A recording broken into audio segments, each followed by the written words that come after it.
Yeah, even when it's not your day to give a speech, it's always good to be here to support your fellow classmates, to give them somebody to talk to as well. So we appreciate that. All right, welcome back. What we're doing today is going to knock out a few more practice speeches for our process analysis speech. And then we'll get through those and figure out what else we have time to do. And then next week will be the finals. So if you went on Monday this week, you'll go on Monday next week. And if you go on today, then you would go on Wednesday next week. So that's how it's all gonna work, okay?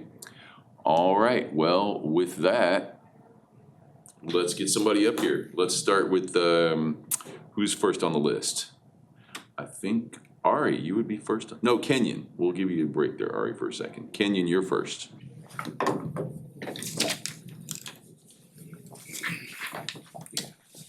Back here, come on up here. Document camera should be ready to go. I think we're all set with that? Good, okay.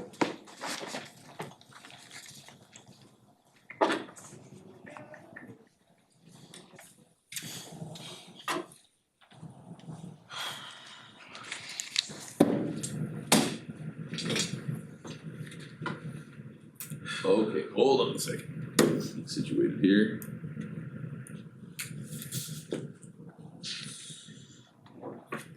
Okay, Kenyon, you're on. Did you know that you get more Did you know that you get more radiation from eating a banana than taking a dental x-ray? Wait, say that again. You get more radiation exposure from eating a banana than taking dental x-rays. So why'd you say a banana this morning? Am I in trouble? No, but it's more radiation than... It's more radiation than a dental x-ray? Yes. Now I'm concerned about my daily banana. Thanks, Kenyon. Okay, keep going, sorry. Today I'm going to explain how to read a dental x-ray. There's 3 main types of dental x-rays. You have bite wings, which is this one, periapical, which is this one, and a panoramic x-ray, which is this one. The bite wing, which is this one, it basically shows the top and the bottom teeth together. Top and the bottom teeth together, and this is where you usually find cavities. This right here is the periapical one. This is when you want to take a picture of or x-ray of one single tooth. Like for this one right here where it's dark at, you can see the infection. You can also see some decay right here where it's also dark at.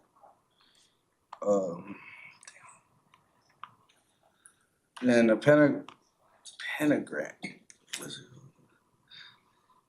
panoramic x-ray is basically the x-ray of your whole mouth. Like right here. This is why you get your wisdom teeth taken out, because there's overcrowding, and then one tooth pushes on another tooth and it pushes it out of place, and yeah, it's not good for business. That's why the pain also comes from when it comes through the gum, but those are the main 3 types of x-rays. How you read an x-ray is basically by looking at the colors and shapes of what's going on. So the gray are like the softer parts or the healthier parts. The white parts are filling or enamel. So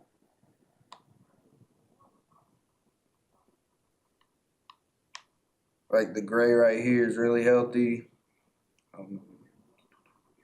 The white right here is the enamel. And the dark spots are cavities or caries is what we like to call them in the dental field. Caries? Caries, yeah. which is like right there where it's a little bit darker, right here. Yeah.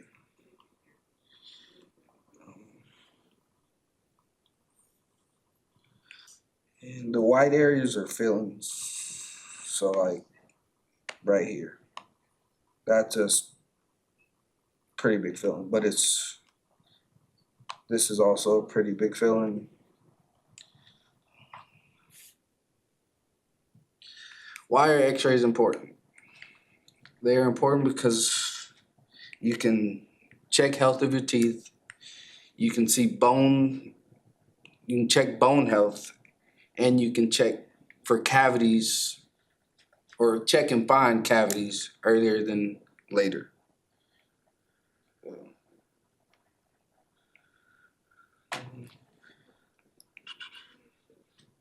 Again, on reading a dental x-ray, this is a root canal treatment. You can see how badly the tooth is decayed and how it, right here, you can see how badly the tooth is decayed right here and how it's in the root.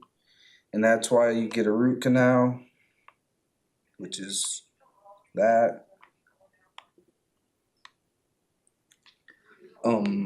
Cavities or caries, whatever you want to call them, can form on multiple different surfaces of your teeth.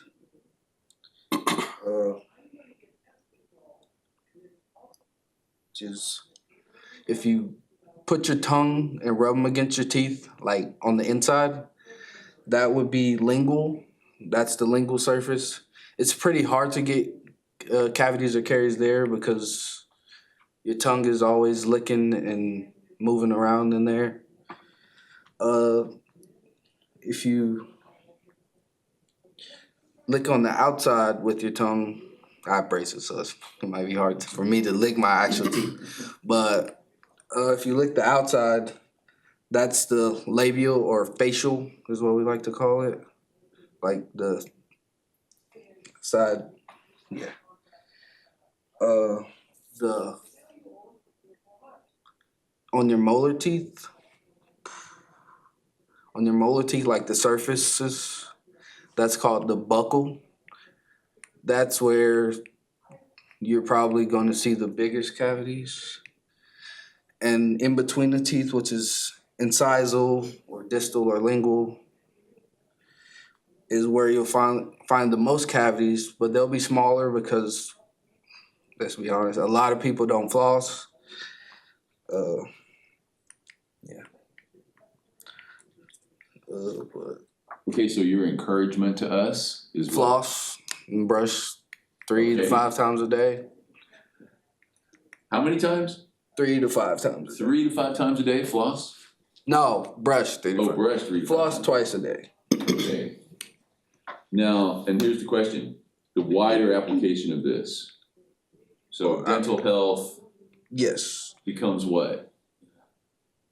Like, if you keep your teeth healthy, what else is good? You're pain free. You don't lose teeth, which when you lose teeth, you also lose bone in your mouth, which causes you to lose more teeth. And dentures or implants, they'll never be as good as your regular teeth. No matter how pretty they are or how good they fit, it's harder to chew, especially things like gum or steak, for example. It's really hard to chew that type of stuff when you have dentures or implants. But Good now.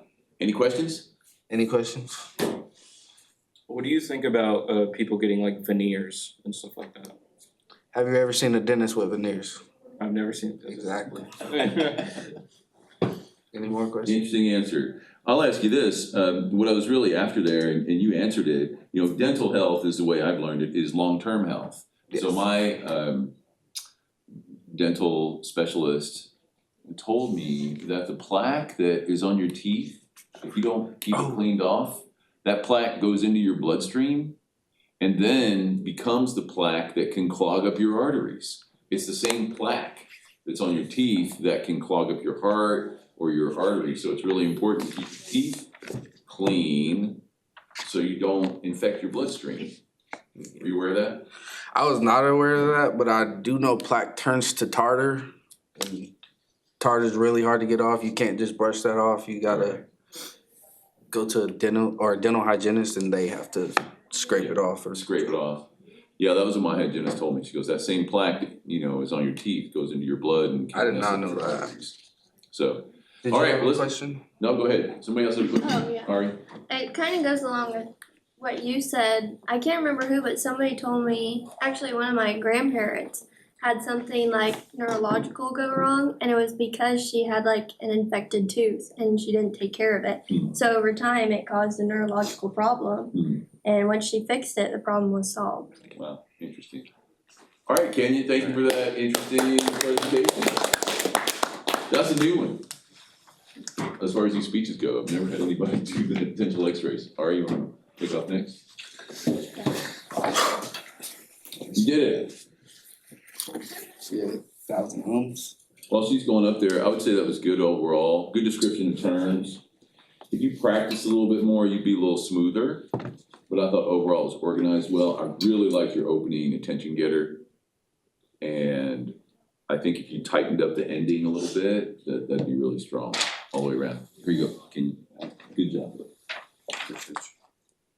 So cute. Okay, yeah, that's good. And you can take the knob that's on the side of the projector there and zoom in a little bit if you need to. There you go. Okay. Okay, you're Man, I'm on. still just as nervous as first day. Oh, just turned on. Oh, your phone turned off on this. Oh. Okay.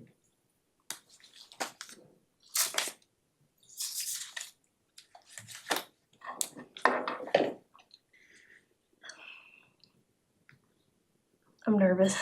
Okay. Take a deep breath and let it fly.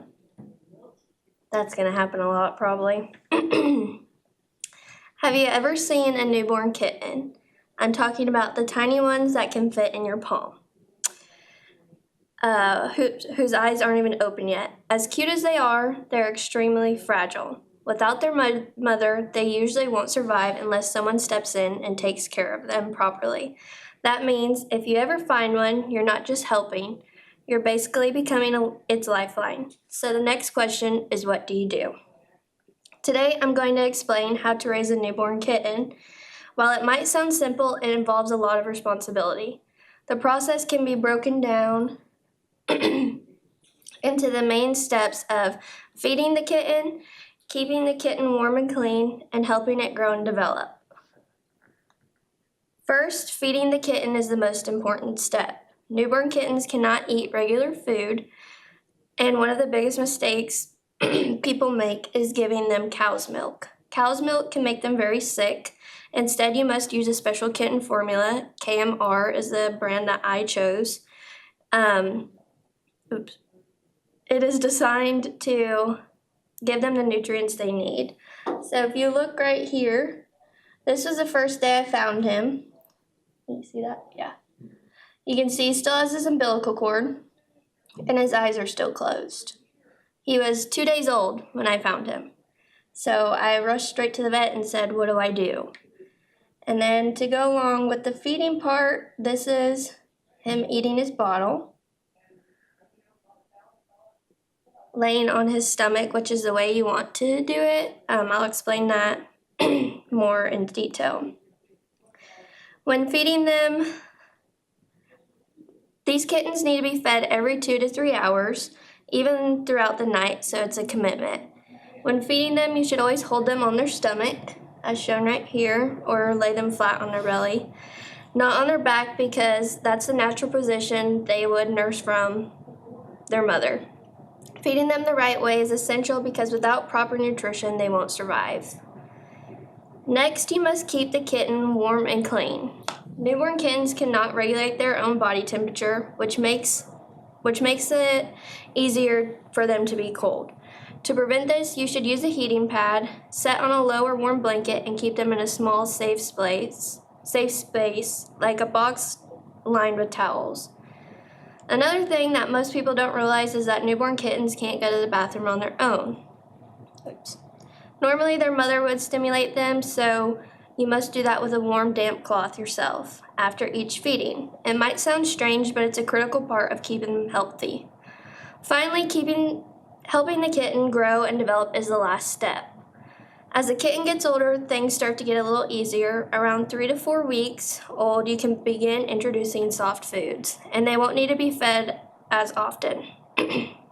This is also the time you gently start handling them so they can get used to people. Socialization is important because it helps them grow into friendly, well-adjusted cats. You should also pay attention to their health, watching for signs like low energy or not eating, which means something is wrong. In conclusion, raising an orphan kitten without his mother teaches responsibility, patience, and attention to detail. It shows how much care it takes to support something that can't survive on its own. And those same skills can carry into real-life situations where others depend on you. When it takes time and effort, it can make a huge difference.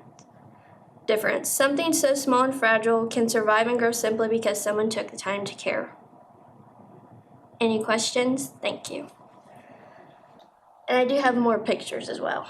Any questions from anybody about raising kittens? So, Then I will just say that I thought you did a really good job on this. You want to show us another one? yeah. Okay, let's see. That was him when I got him, and they constantly told me every time I took him to the vet he was gonna die, pretty much. He wasn't gaining weight. He looked like a rat for a long time, not gonna lie. This was when he was like a little baby. He loved lollipops. We wouldn't actually give them to him, he just liked to chew on them. And then this is him now, nice and fat. Here's him just chilling. And then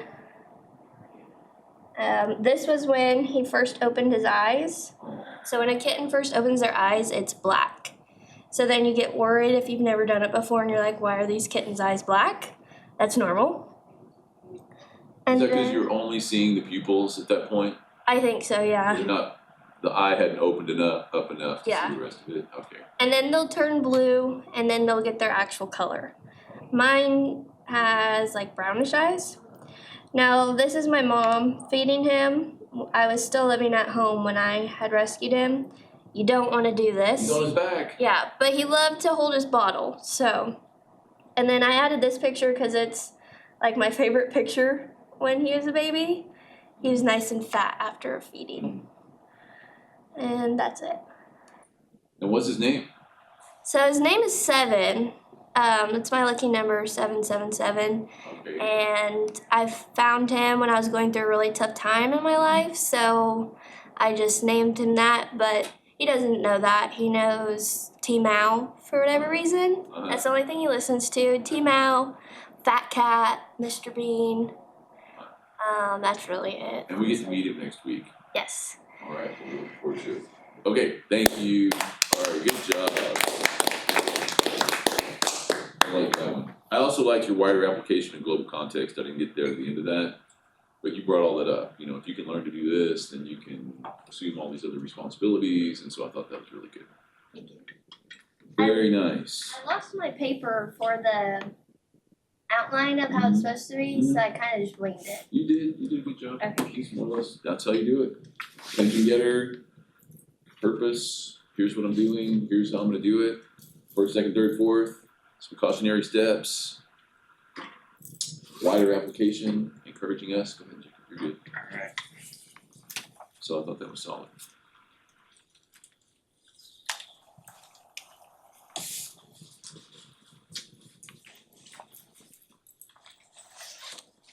But you can always go to your AI and say, give me an outline for a process analysis speech.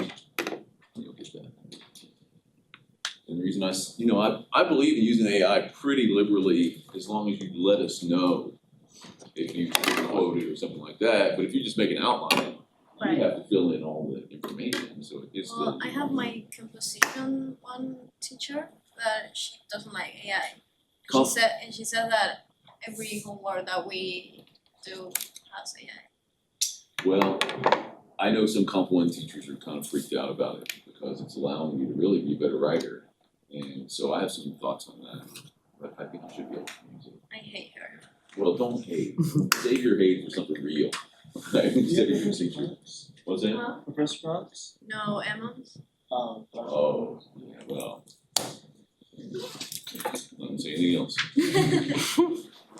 Alright, Let's hear it. alright, so imagine building a precision tool capable of hitting a target over 70 meters away. Sounds crazy, right?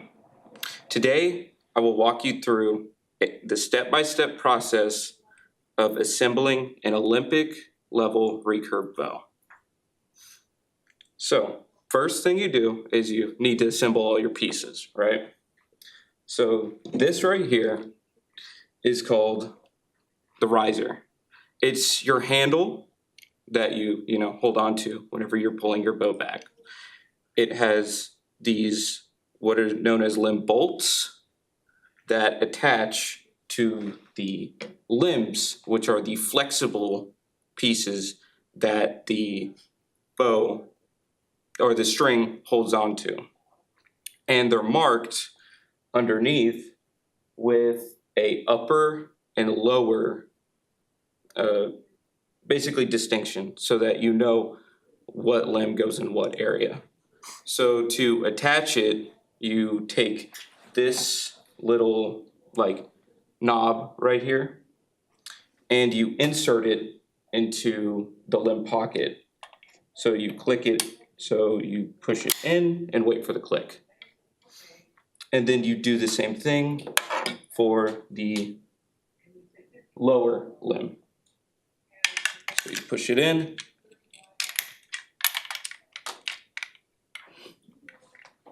This one's a little bit difficult. There we go. And you wait for the click.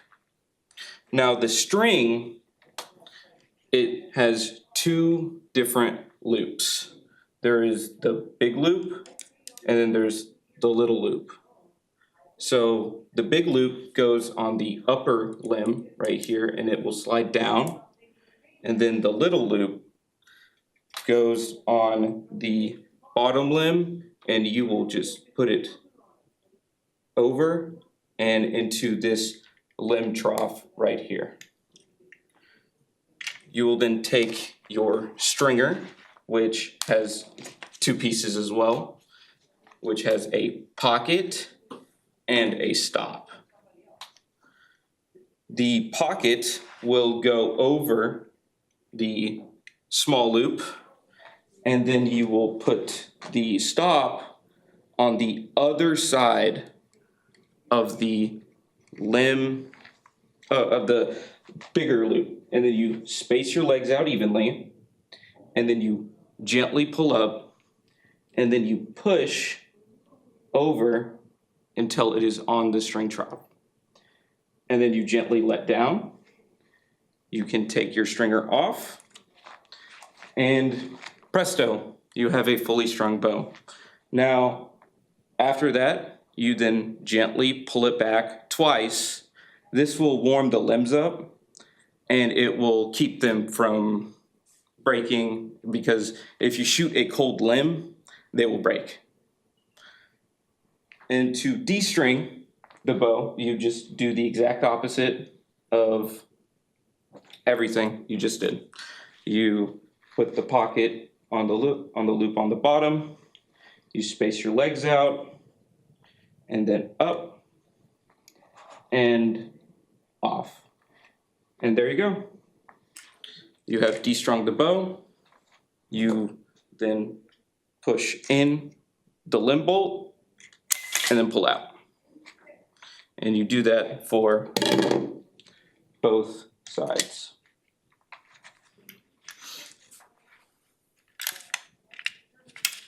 This bottom one's always difficult. There we go.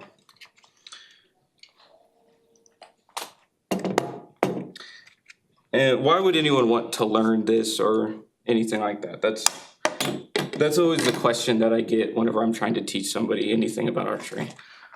For me, archery it's very therapeutic because it is just you and the bow and your relationship with pulling back, and it's a repetitive process. So it is just you pulling back and releasing over and over and over again. And so I really like that. It helps me clear my mind, especially through tough times. And whenever I need to think about something, I just go out and shoot. And so that is why I found my love for archery. And so I would encourage all of you to find something like that, like archery. Any questions? Do you feel sometimes that you're like Hawkeye? Yeah, I do. Sometimes whenever I actually hit the target, I do feel pretty good about myself. Have you ever tried to make your own bow? Oh, yes, I have. So I have basically a sawmill. My dad bought it. And I made just like a traditional, like something that the Native Americans would shoot. And yeah, I have, Wood. huh? Yeah, completely made out of wood. It's one piece. What kind of wood? Oh, sorry, just oak. Oh, okay. Yeah. We see a lot of the, like Cherokee people make bows out of ash and then also out of the bow dark, which is that Osage orange.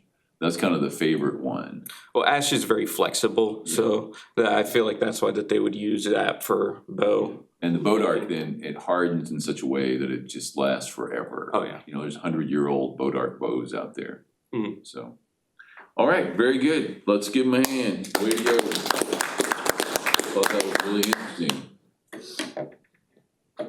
I really didn't, good steps, solid, comfortable delivery. I think you're talking about something you care about. I think that always makes a person stronger when they're talking about something they know a lot about. Good details, good analysis overall. Like Ari, I also liked your wider global application. If you can learn to do this, it's a great therapy source. Of course, you can also go into the whole hunting realm and you can feed yourself and so forth. But it's a good way to learn discipline and so forth. So I thought that was all really solid. Okay, we're down to, let's see, Braden is here. Let's get that one. That's Braden, Jacob, you're Ari. And who is it? Kenyon. Hope you guys like my kid hammer. Thank you. Okay, Braden, take off. Have you ever spent an afternoon carefully hanging a favorite picture only to step back and you realize it looks less like a gallery and more like a sinking ship? Or perhaps you lived with blank walls your whole life because you're terrified that a single misplaced nail will turn your drywall into Swiss cheese. You aren't alone. Whether it is a small family portrait or a heavy mirror, the difference between a professional-looking home and a cluttered one often comes down to a single half-inch piece of steel. Mastering the mechanics of properly hanging an object on the wall is essential, not just for aesthetics, but for the safety of those in the household as well. A poorly hung item is a falling hazard waiting to happen, while a well-hung one is a permanent structure that brings security in your environment. To achieve this, we must move through three critical phases: the structural assessment, the mathematical measurement, and the technical execution.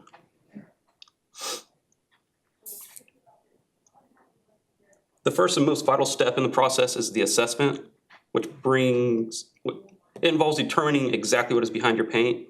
You cannot treat a brick wall the same way you treat drywall or plaster, and the weight of your object dictates the hardware required. Before reaching for your hammer, you should weigh the item. A standard nail typically can only hold about 10 pounds in drywall. So anything heavier than that, you're gonna have to use a drywall anchor or a toggle anchor, whatever anchor fits that particular project. Plastic expansion anchors, they work really well for medium weights, while toggle anchors are more so for like TVs or something, heavier objects. Once you have selected the proper hardware, you must move beyond eyeballing it and into the measurement phase.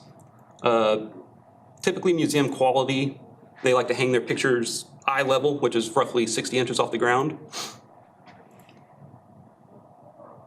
So in order to find your mark, do not simply measure the top of the frame. Instead, you'll make your mark at the 60 inches on the wall, and if it has a little hanging hook or anything on it, you measure the distance from the top of the frame to the top of that, whatever hook or hardware that's being used, and you'll add that to that 60 inches, and that'll be your mark on the wall to get that eye level.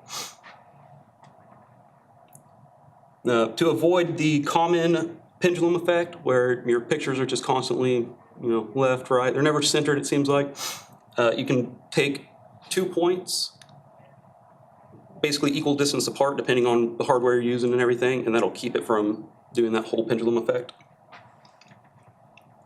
Finally, we reach the execution phase, the point of no return where the hole is actually made.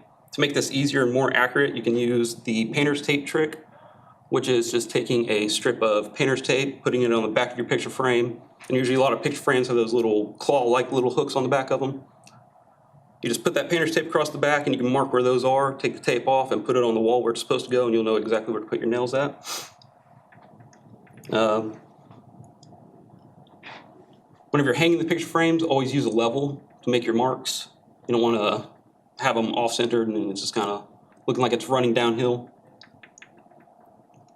When driving a nail into the drywall, you always angle it downward at roughly 45 degrees. This trick allows the drywall to take more of the weight instead of the nail being straight out. At 45, it allows the drywall to actually keep it up there. In summary, a successful installation relies on matching your hardware to the weight of the object, calculating your hanging height mathematically, and using tools like painter's tape and levels during the final mounting. Understanding this process saves you time, prevents costly wall repairs, and protects your cherished items from damage. A house truly becomes a home when it reflects the people inside it, and knowing how to display your life securely is the first step in that transformation. This weekend, I encourage you to find that one piece of art leaning against your baseboards or tucked away in a closet. Grab a level, find a stud, and give it a place on the wall it deserves. Your home and your floor will thank you. Any questions? I don't really have too many questions, and the reason why is because you explained everything so well. I like your questions at the beginning. I think you kind of rolled through them really quickly, and very well organized, good use of discourse markers, good summary. So there's a lot of really good things here. The only thing I'm going to encourage you to do is to talk more than you read. Here's where your speech is good. When you're telling us about it, you're using your hands, and you're saying do this and that. Mm-hmm. That's telling us how to do things. Right. But when you're reading that text and just looking down, that's not as communicative. So if you ran through it a few more times and could talk more of it than you read it, it'd be even better. And then I thought when you're not talking to us with your hands, you're leaning on that podium up there. So Yeah. back off of it a little bit. Mm-hmm. Free your hands. Because when you describe things using your hands, that's really the strongest part of the speech. And then the last thing I'd like for you to tack on there, I thought your encouragement was really good. The way you described making a home was really good. But the wider application, if you can learn to hang a picture properly, maybe you can get the confidence to build an addition onto your house or whatever. You know, that these basic tasks that sometimes are intimidating to people, if you learn how to do them, you can build on that and do even more. So maybe a little more wider application at the end. Okay. Overall, this solved the interesting. Anybody else? Good. Okay, let's give him a hand. Yay, great. Okay, that's the practice for today. Oh, we're in good shape. And I'll tell you some things I'm thinking. We're doing really good in here. I'm gonna say next week, we'll do the final versions of these. And as I've been listening to you on this speech, what's really nice is that you're all improving. You're all getting better. And I'm gonna use Kenyon as an example. First time Kenyon came in here, and he had to get up here and he realized he's on TV and he's in front of a bunch of people and he's starting to talk to us. He didn't really even start to talk to us. He was pretty quiet and it was hard to pull it out of him. But when he brought something in that's close to his work and his life, his dental x-rays that he works with, it animated him. He was confident about that. He did really the best he's done so far. And so that's why we're here, is to see you progress and get better as you go through the semester. And so I thought that that was really solid. I wanted to address something that Laura said. We have about 13 minutes left, and that was AI. And I think this is really important because it's something that is part of our lives now, and it's not going away. And what Laura mentioned was that her composition instructor didn't like the fact that people are using AI. Well, here's the thing. People are gonna use AI. It's here, it's happening, it's all right in front of us, and I use it every day. I talk to it on my way to work. I have I won't open it up now, but you can put it on voice. So you don't have to enter something and get text back. You can just talk to it. And so I have questions about different things. I'll ask for basic organizational advice. I have a lot of projects I'm working on that I ask for assistance on. But when I walk into class, I don't say, hey, I learned this assignment prompt from AI. I just include it as part of my knowledge set. Now, here's where it gets a little tricky, and I think that our Professor Rosser had a really good take on this, which was, in his courses anyway, he doesn't care if you use AI as long as you source it, as long as you cite it and say, and this is what I think is valuable. You only know so much. And when you get into Google, of course, the difference between a browser search and an AI search is a browser search is set up to send you to the sites that have been paid for by the advertisers. So it prioritizes what you're going to see. Whereas when you put a search into AI, you get its answer based on it being able to scrape through the internet and find all this information out, and now gives you a source as to where it came from. So that's really the difference. So because I taught Comp 1 last semester and we had to deal with this. And so what I had my students do was do all their initial work by themselves. So in Comp anyway, the way I teach it or the way I learned to teach it was the first thing you do is brainstorm. You write everything by hand. That's the first thing you do before you go anywhere. What do you know about this? Maybe you can get to a thesis. It's just kind of free writing to get things going. Then you put down what we would call a vision draft, which is your initial draft. And last semester, my students in prior, they didn't really like it very much, but I made them write it out by hand.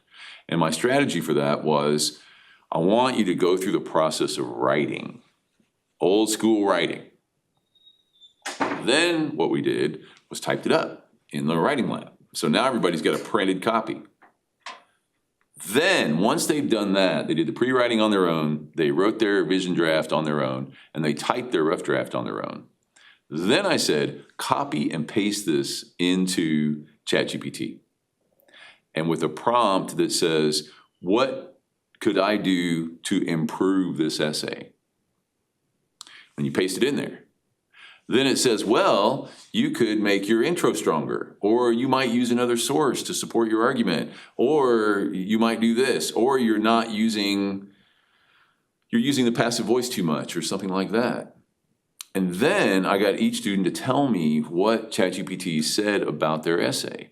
Once they did that, I said, okay, do you agree with that? Some agreed and some didn't agree. And I said, well, those of you that agree, go use that information to change it. And that's just how we did it. So that way I knew I had a written document of where their writing came from. Here's what they can really do, but here's what we built it into.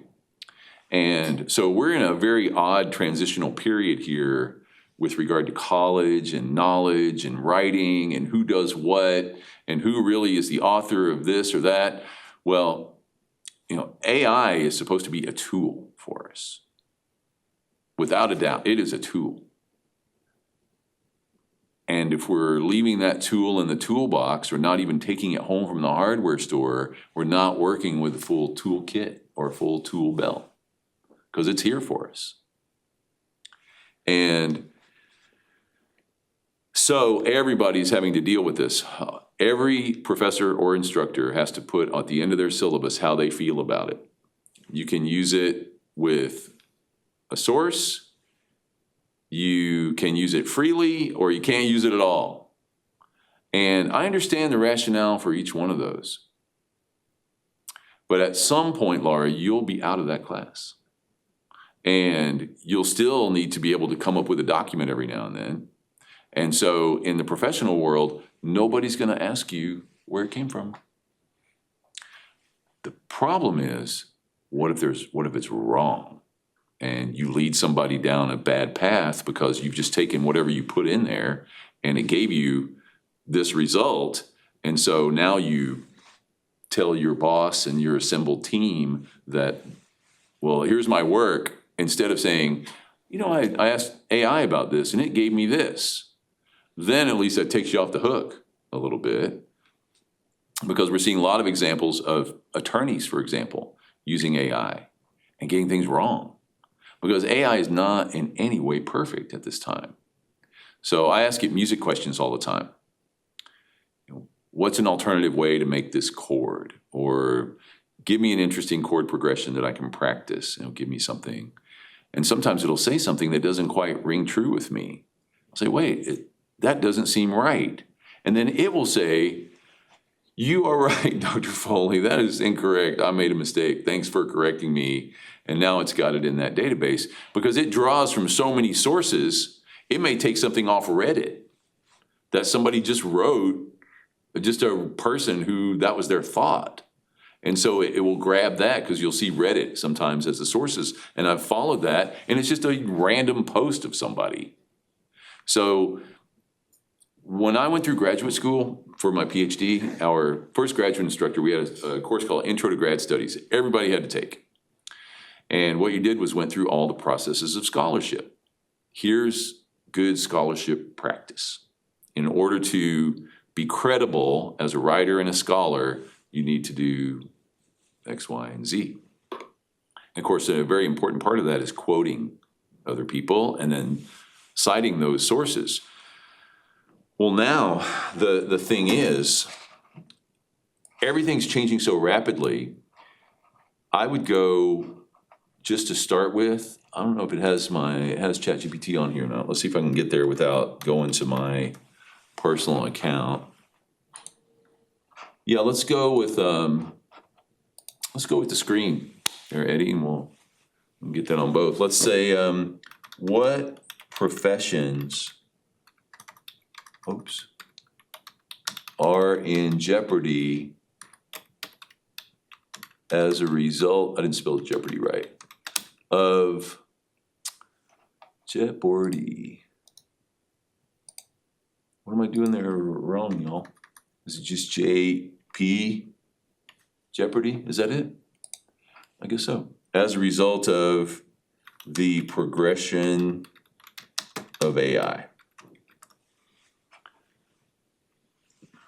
So this is important for everybody to do. So what are jobs that are vulnerable to AI right now? Data entry clerks, because AI can process and organize data for far faster and with fewer errors. Customer service reps, basic bookkeeping and accounting, translators. One of the things, I practice my Spanish with ChatGPT, because you can put the voice on and speak to it in Spanish, and it'll just speak back. And you can ask it a question in English, and it'll respond in Spanish. Or you can say, how do I say this in Spanish? And it'll tell you. And I tell it to slow down, because when people speak Spanish so quickly, I can't understand it all. But if they slow down, I can at least pick out some of the words and almost understand it. But what's it not good at right now? Native languages. Because native languages are typically not part of the data set of the internet. You might get some phrases, like some Cherokee phrases, Navajo phrases, that kind of thing. But if you're looking at more obscure languages that don't have any current speakers, it's harder to find people who can work in those languages. Telemarketers. How many of you have gotten a telemarketing call now that's not been a human, but a computer? And you can tell instantly. And the computer says, hi, I'm so-and-so from my world. It's like, have you signed up for Medicare yet? Yes, leave me alone. I don't need that mortality reminder every day. Proofreaders, grammar tools, like Grammarly. Writers and content creators, and this brings up Laura's deal of comp. AI can draft content but originality and voice still matter. If everybody's just using ChatGPT to write their stuff, it all sounds the same. It's the human quality that allows you to use unique words that are representative of how you feel. So ChatGPT and AI will never have a soul, in my opinion, at this point. It's not a sentient thinking being. It's a data-driven tool that we use. So we see a lot of newsrooms now they're cutting back on journalists because AI can sort of write news stories. But then we have people objecting to that because they don't like the way that AI just sounds like they're calling it slop. Wyatt? So they removed the journalist major here on campus. I was a journalism major, and they removed it due to the fact that AI is overwriting it so much. Yes, well, AI is certainly coming into that. And what we do have now, though, is news writing and news reporting. So that's going to continue on. Software developers, writing code, legal assistants, financial analysts. Hey, what happened to my screen? It just disappeared on us. There we go. It's back. Lower risk. Teachers and educators, mentorship and social interaction matter. The idea that it's good to have somebody to talk to and listen to. That's a real person. If every course is automated and online and all of that, we know from our other research, you're not going to get the full educational experience. Managers and leaders, and then ultimately creative professionals, top tier creative professionals. Big picture, routine tasks are going to be automated. Human roles more focused on creativity, strategy, and interpersonal skills. Workers who use AI effectively will have a major advantage over those who don't. And that's the major thing right there. You should at least learn how to use it. And if one teacher won't let you do it, okay, whatever, just get through that class. But in your life, you're going to be using it over and over. AI is most likely to replace tasks if a job is repetitive, rules-based, or digital. So on this whole AI thing, we're in the middle of a historical shift, same as the printing press. When that happened, however, 600 years ago, it's the same kind of change. And a lot of people are not handling it really well. But you, as young people, going forward in your lives and careers, are going to use it. And so my encouragement to you is figure out how it can be a tool for you and figure out a way where you can use it to your advantage without going against the wishes or whatever boundaries or rules an instructor has set. And here I'm openly advocating that you use it as much as possible. It's best to let us know if some of the ideas came from it. But if it's a simple organization, I suggested, Ari, you didn't have your outline for the process analysis speech? Get it from AI, because you as the human have to fill in all the blanks of it. I'm okay with that. Y'all have a nice weekend. We'll see you next Monday, and we'll start our final process analysis.